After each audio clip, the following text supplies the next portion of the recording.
In Before the News Was Fake, Remembrances of a Rolodex, we will put a name and a face on the journalists who worked for the United Press International Wire Service in the 1960s, 1970s, and 1980s.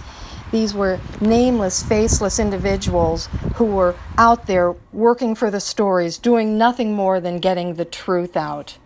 The interviews in the book are men and women that will tell true tales of what it's like to be on the battlefield with a pen and a paper, not a gun. They'll take you to an earthquake in Mexico City where 10,000 people died, and you will be reminded of the rest of the story, the way UPI did it, by Rolodex. Good morning. My name is Beverly Stoddard, and today I wanted to talk to you about having a bad morning. Have you ever had one? We all have. But I wanted to talk to you today about Don Davis, who was a journalist for United Press International. He was, in the early 60s, he worked for another newspaper at that time and traveled and was covering the civil rights movement. And so he had to travel the back roads of Georgia, South Georgia, Mississippi, Alabama, and it was a bad time then. It was a dangerous time. And in fact, it was so dangerous that he decided he carried a gun in his glove compartment. Although he said he never had to use it, it was just better that it was there. In fact, one time, he was assaulted by a sheriff's deputy at a riot because he was trying to make a phone call, and the guy started beating him with a nightstick. That Don had to fight him off and did, and it got away. So you can just imagine what was going on at that time. But what he wanted to do after his stint down there was he'd always wanted to be a Vietnam War correspondent, photographer. And he tried and tried and tried, and eventually he got his way and he was sent to Vietnam. He said any journalist worth his salt at that time wanted to be over there covering that war. That was the place to be. And so he finally gets his chance. And I asked him, I said, did you ever go out into the battlefield? And he said, of course, that's where you wanted to be.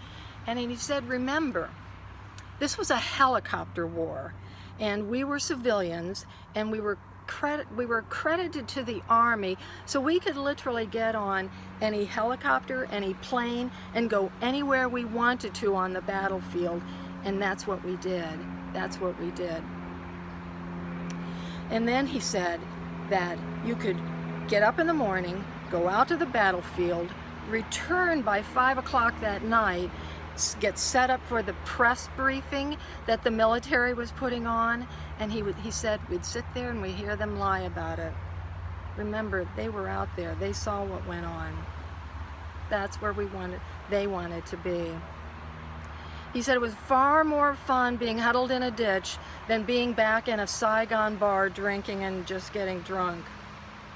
And he said he did. He said he flew a lot with the air cabs, and one day he's up at the DMZ and he's with a soldier, who also happens to have a shaggy dog with him. Who has a dog on the battlefield? They must have made fast friends. And they were under really, really heavy artillery fire, in fact, and he said that, in fact, they were averaging one shell every 3 minutes. So can you imagine, wait 3 minutes, hit again, wait 3 minutes, hit again. And that the things that were exploding, the shrapnel that was exploding, was the size of Volkswagen doors. You can just imagine, that's a visual. He had a Jeep that he'd taken to get to that part of the battle that had a flat tire, and he said, you know, it's really hard to change a flat tire when you're in the middle of an artillery barrage. So, but they made it out, and he got back. But the next day he heard that his new friend and the shaggy dog had been killed. That's what happened in Vietnam. Don was the assistant bureau manager in Saigon, and he happened to be back at the bureau office, and he was covering the office because the bureau manager had gone off on R&R. And so here he is, it's the morning, and he is having a buttery croissant and some very delicious black coffee. He said the one thing that the French did was teach him how to cook and leave those French pastries there and the way to make them. And so it was a delicious morning, but here he's sitting there drinking and eating, and one of the locals comes in yelling, "Monsieur Gunslinger, Monsieur Gunslinger," pardon the bad French. And I paused and I asked him, "Gunslinger, why did they call you that?" And he said, "Because I always wore a black hat and I had a mustache, kind of like the bad guys used to always look like. So it was a nickname they gave him. He didn't put it on himself. They named him." So this guy says to him, "Monsieur Gunslinger, there's a dead body in the backyard." And Don says, "Really?" Okay, and he follows the guy. They go up to the 3rd floor, and they have to go into the bathroom, and they climb up on the bathtub and have to look down through this window, and sure enough, there's a dead body in the courtyard. So Don says to the local guy, "Okay, go call the white mice." And the white mice were what they called the local police at that time, because they always wore white hats.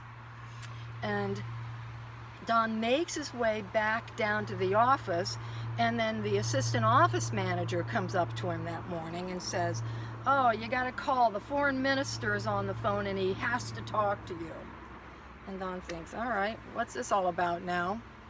And he gets there, he gets back to the office, picks up the phone, and he says, and the foreign minister says to him, "We're expelling you this afternoon. You have to be down at our office around 1 o'clock, and don't be, because we're kicking you out of the country." "Why?" he says.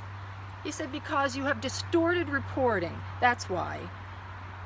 Untrue and distorted reporting. This is coming from, now remember, this is coming from the Vietnamese, because, and the South was losing, the North was going to be taking over, so they're just trying to clean house, essentially what was going on. So he says, okay, and he walks back down the hallway to the news office, and when he opens the door, and there's a reporter who's on the floor. This is a reporter from England who's on the floor with a waste can. And remember, this guy was reporting for one of our biggest clients. This guy's down on his hands and knees with this trash can, and he's trying to catch a rat that's in the office. All right, he said to himself, it's just going to be that kind of day. Have you ever had a day like that? So the Vietnamese were getting ready, they were losing, they were getting ready, they were cleaning house. But ironically, that night, Don had scheduled a dinner with the South Vietnamese Army spokesperson. And he was the one who had announced that Don was being kicked out of the country. And Don and he are sitting there having dinner that night, and he says, "Why are you kicking me out?" And the guy gives him the honest answer, and he said, "It's because you tell the truth and you ask too many questions." So Don understands, and that's the end of his bad morning. He says, okay, he says goodbye to this colonel, and he said, but he would never give up anything for that experience.